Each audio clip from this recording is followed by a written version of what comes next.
It was 6:47 in the morning. Not afternoon. Not after a game. Not following a scheduled press conference where reporters arrive with prepared questions and camera crews set up their equipment in orderly rows. 6:47 in the morning.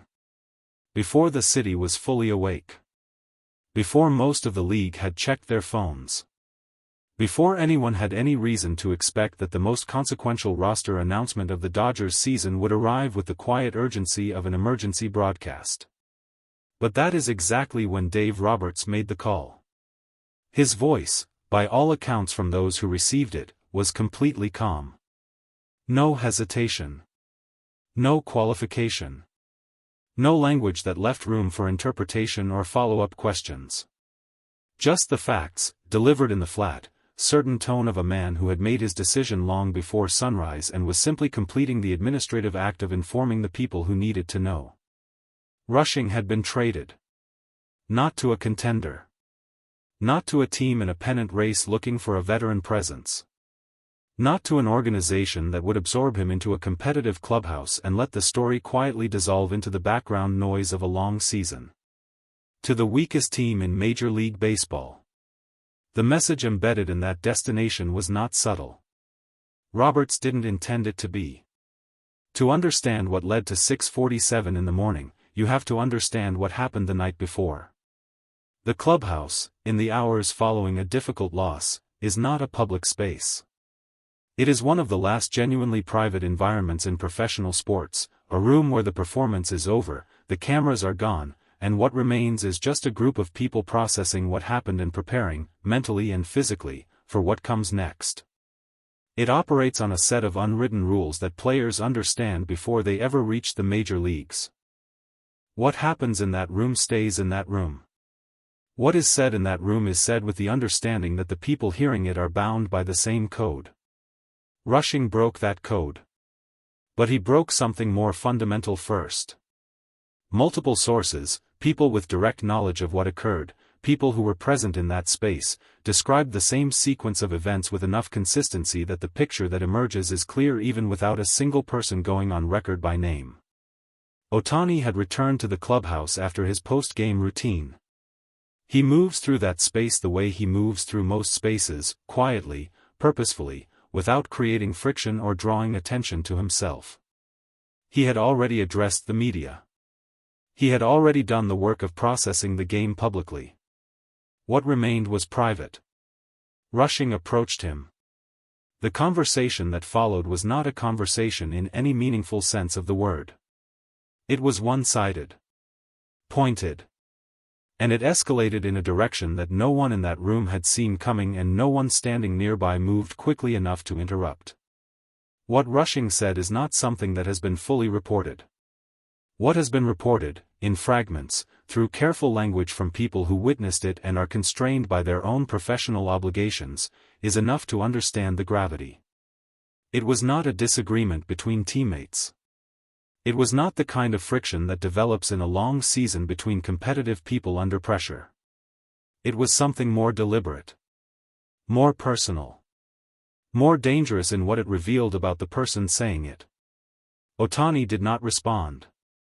He looked at Rushing for a moment with an expression that several witnesses described in almost identical terms, not anger, not hurt, something quieter and more unsettling than either, and then he walked away. That was the moment. The moment that ended Rushing's time as a Dodger, though nobody in that room knew it yet. Roberts was informed within the hour. He did not call the GM immediately. He sat with it first. That is his way, not reactive, not impulsive, but deliberate in the particular manner of someone who understands that the decisions made in the first wave of emotion are rarely the decisions you want attached to your name. He thought about it for a long time. He thought about what he had seen from Rushing over the course of the season. He thought about the pattern, because this was not the first signal, only the most visible one.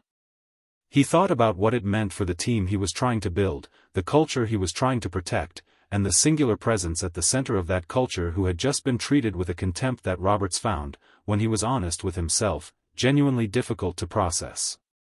Then he called the GM. The conversation was short.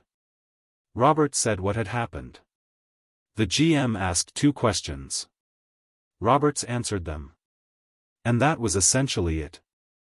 2 men who have worked together long enough to communicate in the compressed language of shared values reached the same conclusion in the same moment.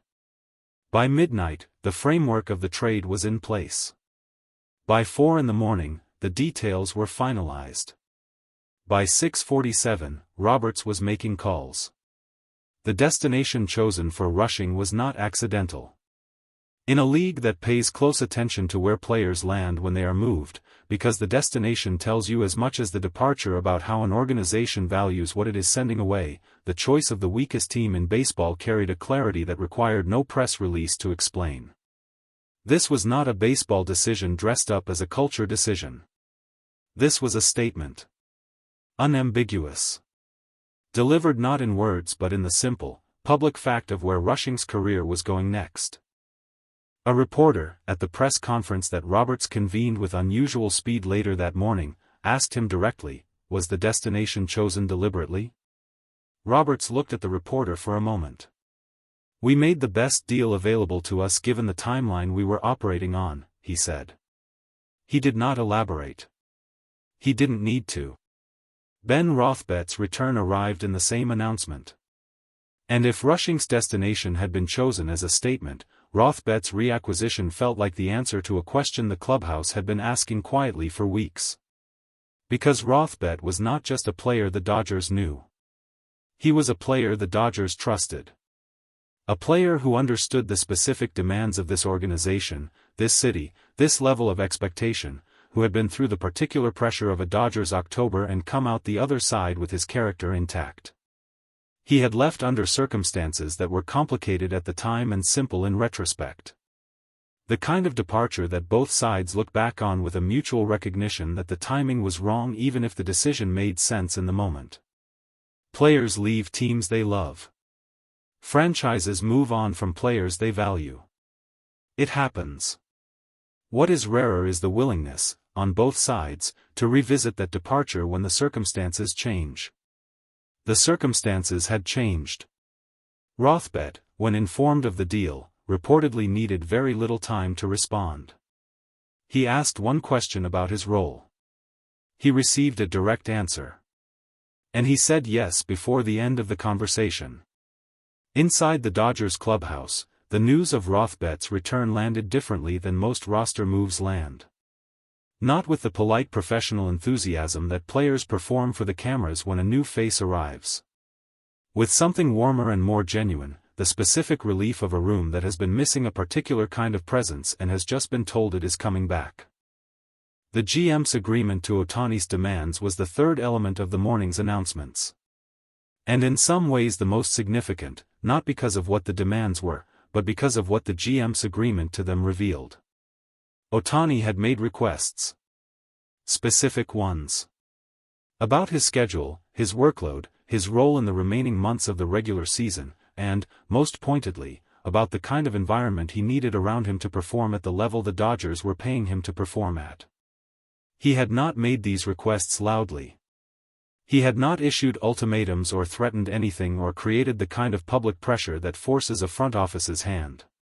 He had simply told the truth, in the direct and unadorned way that characterizes everything he does, about what he needed and what he could not continue to operate without. The GM had listened. And then, this is the part that traveled through the league with unusual speed, he had agreed. Not partially. Not with conditions attached. Not with the kind of organizational language that technically says yes while functionally meaning we'll see. He had agreed completely. What that agreement contained specifically has not been disclosed in full. But the shape of it, Ohtani's increased input into certain roster and scheduling decisions, the organization's explicit commitment to protecting the culture of the clubhouse around him, the clear signal that his comfort and his performance conditions were not separate considerations from the team's competitive interests but the same consideration, that shape was visible enough in what was announced to understand what had been agreed to. The GM was asked about it at the press conference. He answered without hesitation. Shohei is the foundation of what we are building. You don't build on a foundation and then ignore what the foundation is telling you. That's not how any of this works. He paused briefly. When someone of his caliber tells you what he needs to be at his best, you listen. And then you act. Everything we announced this morning is us acting. Robert stood at the podium longer than usual. He took questions for nearly 40 minutes, far beyond his typical press conference duration. And through those 40 minutes, through questions about rushing and Rothbett and Otani and the GM's agreement and the broader implications for the roster, one theme kept returning in his answers regardless of which direction the questions came from. Accountability. Not punishment. Not politics. Not the management of optics or the protection of organizational reputation. Accountability, the simple, unglamorous principle that behavior has consequences and that a team serious about winning at the highest level cannot afford to separate how people treat each other from how they perform together. What happened last night in that clubhouse, Robert said, near the end of the session, was not something I was willing to let sit. Not for a day. Not for a week. Not until the end of the season when it might be easier to handle quietly. I acted this morning because the moment required action this morning. A reporter asked him if he had spoken to Otani before making the calls. Roberts was quiet for just a moment. I spoke to Shohei. Yes. The reporter followed up. What did Otani say? Roberts looked down at the podium briefly. Then back up. He said, handle it however you think is right. I trust you. The room absorbed that for a second. That trust, Robert said, is not something I take lightly. It is not something I will ever take lightly. By noon, Rushing had cleared out his locker. By early afternoon, Rothbett had landed and was making his way to the facility. By evening, the clubhouse had the particular feeling of a room that has exhaled after holding its breath for longer than anyone realized. Something had been wrong. Now it had been addressed. Not papered over. Not managed into silence. Addressed, directly, quickly, and in a way that left no ambiguity about what this organization stands for and what it will not tolerate. Otani took the field for his afternoon session at the same time he always does. Same routine. Same focus. Same complete absence of visible reaction to everything swirling around his name in the outside world. But those who watch him closely, who have learned to read the small signals beneath the composure, said something was different today. He looked, one coach said quietly, like a man who had been heard. And in this sport, at this level, with this much at stake, sometimes that is the most important thing of all.